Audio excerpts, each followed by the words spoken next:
right, Dr. K and colleagues, I am submitting or will submit Module 4, Week 4 of the counterproductive assignment. And we'll begin with Chapter 1, reference to question number 1. How have recent historical events affected the course of research in organizational psychology? It says give an example of an event, recent event, and the outcome. The one that comes to mind is the pandemic that started 2 years ago, and it began with social distancing by the Centers of Disease Control, CDC, and it started to exponentially change from distancing to mandates as far as masks, hygiene, washing hands after touching surfaces or people. It was emphasized not to shake hands anymore or avoid any kind of contact, physical contact that you might spread this pandemic or the disease that contributes to the pandemic. In any case, the work environment changed immediately, it seems like overnight, as vaccines were non-existent. So in 2020, there was also curfews, and people that were told to stay home if they didn't need to be home or on the streets. So it was restricted in many facets. I remember I had to use a special letter to go to work or transit, and never got stopped because we work in a federal facility as far as the Port of Tampa. But in any case, for a practitioner or consultant in the industrial organizational field, it caught many people off guard. So they had to either retrain, and it basically moved company managers, organizational cultures into the remote world, virtual platforms. So needless to say, many people embraced the change as far as organizations. They saw cost effectiveness because of not having to lease office space, and it gave a bit of more empowerment to employees who were selected to work from home. And my son was one of them.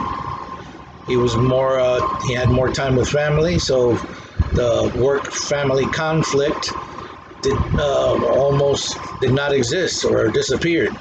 And in many areas to this day, as some colleagues have expressed in the discussion boards on their research, many people won't go back to the brick and mortar because of the independence, the cost effectiveness on both sides, not having to commute to work, waste gas, or consume gas, which is now pretty expensive.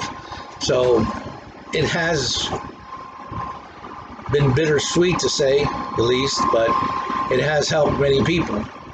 And of course, some companies may not ever go back to the brick and mortar, and others may want to. So that will have to be seen in the near future. We're in the second year of the pandemic, and things seem to have stabilized as far as the mandates, either for vaccinations, injections, masks, having to wear them or distancing, but you're still maintaining hygiene and safety precautions. Okay, we move on to the second question.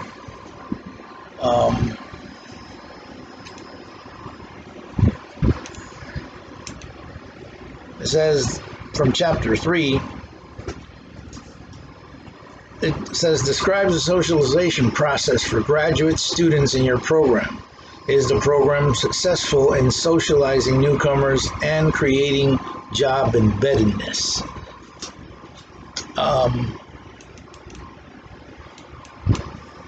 In our graduate course of information organizational psychology, as Jex and Britt describe it, 2014, they say that formal education aligns well with formal socialization, meaning set of requirements must be made to earn a graduate degree before moving into the job market, as we all have to take certain courses that are mandatory while others may be electives, such as research, quantitative, qualitative. It's a must in the field of organizational psychology because much research is done in the field. As far as, let's say, consulting an organization, you have to have statistical data to back up certain situations where you have to demonstrate or present this to the organization or the leaders to make the point where improvements must be made, or where there's a healthy organization and much improvement has been made. Embeddedness may occur when the job seeker is placed in the workforce that requires formal socialization. This type of socialization is usually specific in training somebody. Let's say from the graduate school, the person went and applied for a certain job that they were specifically looking for, not just for the money, but for what they want, that they are passionate about, and that would require certain training as far as to place that person in that area, whether it's a department or if it's a remote location, so that person has total control and role specification, certainty. In other words, they know what they need to do and they're in control of it because of the training they've had received based on company policy or company requirements. So that would be embeddedness as far as the employee creating roots into his or her job role. The only thing is custodial. It may not be open for innovation or advancement. That can be further arranged if the person wants to advance or sees an opportunity, can also apply for it within the company. That can happen. But that would be considered the way the formal socialization is. Informal would be the other way around, as far as the person is empowered and also has the choice to advance, to innovate, to input, thus evolve within his own job role into further promotion, advancement, higher wages, and things like that. The third question is based on chapter 4. It asks, how can an organization reduce or prevent work conflict, work-family conflict? The majority of research in Jackson Britt, as they note, has focused on conflict that is experienced by people who work and have a family. The conflict is termed work-family conflict because the person may have to stay over late, may have pressure, may be stressed. Sometimes this person takes the stress home and it spills over into the family that has its own demands. And that's where you have work-family conflict. It's also bidirectional. It could be family-work conflict, where you're at work and you have to leave work because your child is sick, or your spouse, or there's your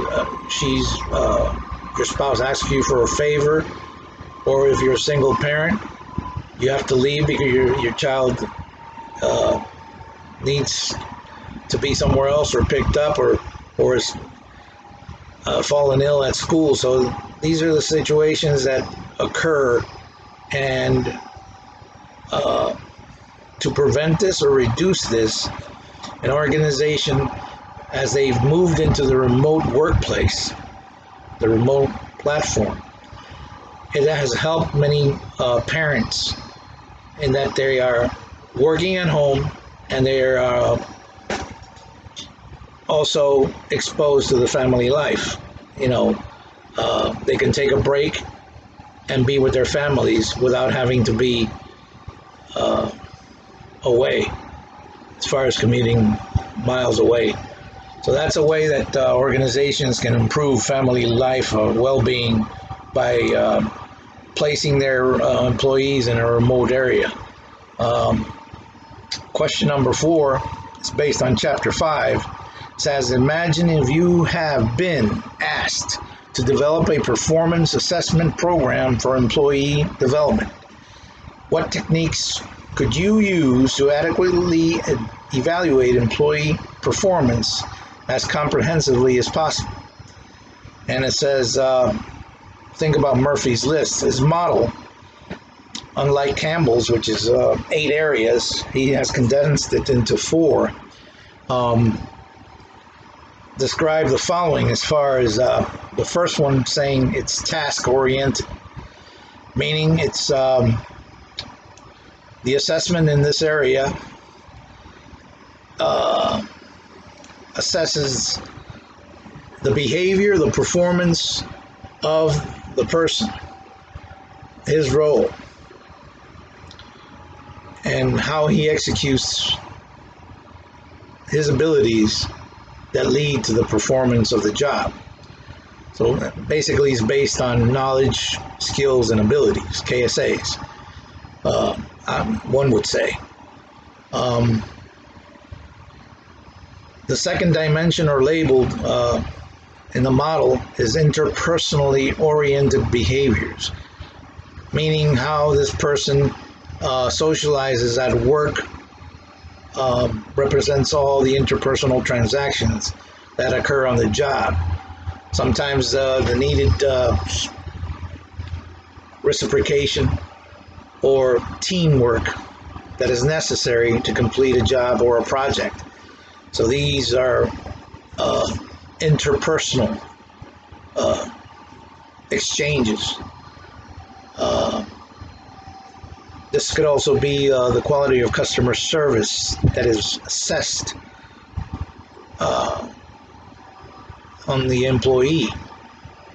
If I was making a similar type of assessment, I would incorporate role playing, at the same time coaching, because I want to see how the person can actually feel comfortable reacting to certain situations in real time, even though it's not even rehearsed. It's just hit the ground running, explaining to let's say the assessor, how do you feel about this situation, or what would you do in this situation if a person asked you, or a customer asked you, what would you do? How would you react? Or if a person was irate and was very angry, and how would you handle the situation? Or one, we de-escalate, or one, we show empathy. So these are the areas that you would assess your employee, and you could get a better gauge of how they would handle the situation in real life. The third dimension covers downtime behaviors. That means a place of your own, on your own time when you're away from work. This can be positive or negative. It could be reference to drug use, alcohol use, staying up hours of the night, not getting enough rest. That could hinder, that could affect your behavior, your performance at work. So that these are areas that are also important, because they can also come into friction or overlap, or cause or be relational to counterproductive behaviors. If somebody has an addiction or a problem with alcohol or a problem with their spouse or family life, this can become an area of a problem at work because it spills over. The person, it's the other, bidirectional. Instead of taking their work home with them and the stresses of work, this person is taking the stresses of his personal life to work, which is affecting his performance. So these are the situations, the areas that one would be assessing based on that area of downtime behaviors. And the fourth category is destructive hazardous behaviors, which is also parallel to the third dimension or model of Murphy's model, which is downtime behaviors. It can exacerbate counterproductive work behaviors or be relational to it. And that is pretty much as far as the model. I would say I would construct one much like the rubric that we have in our each assignment, that covers every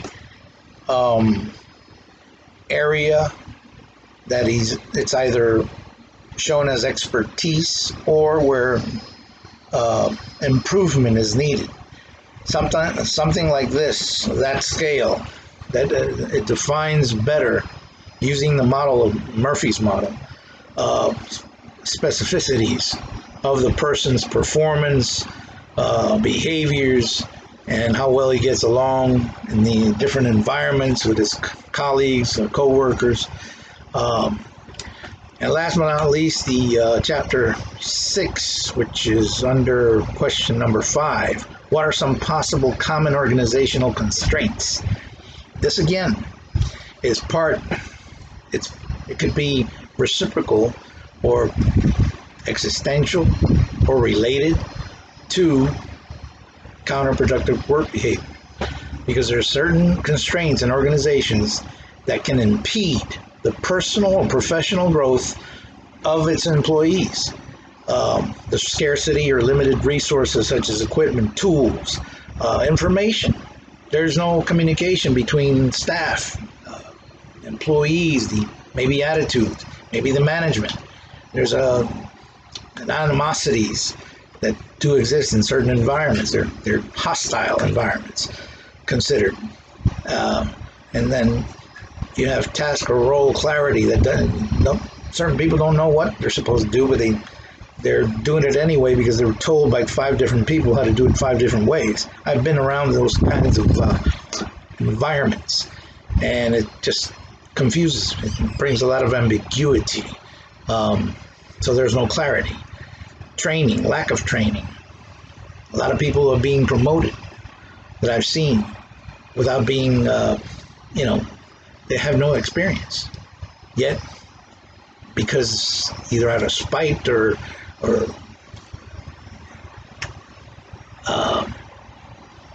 it was by default. people have been put in roles of supervision, and they, not that they don't deserve it, but they don't have the training.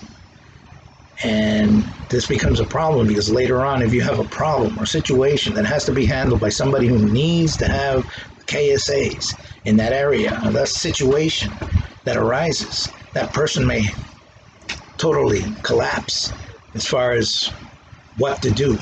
And sometimes if it's concerning safety, people can get hurt, people can even die because of stuff like that. And so it says, how would they lead to counterproductive behaviors? That's what the point I'm trying to make is that people that have frustration, that are stressed out, that see that management is not supporting them, that maybe they feel abandoned, become disillusioned. Some become embittered, some become depressed, and it can have consequences in what we call counterproductive behaviors, in the sense of being late, sabotage, stealing, theft, being rude to people, poor customer service, hurting the organization, or by spilling out or spreading rumors or bad press, as they say. So these are the situations. Dr. K, I wish I could cover it more in detail, but I believe that, as you say, I'm on the right track sometimes. It's just that I've been very hectic schedule, and I love this class. It's a great class. Thank you very much, sir.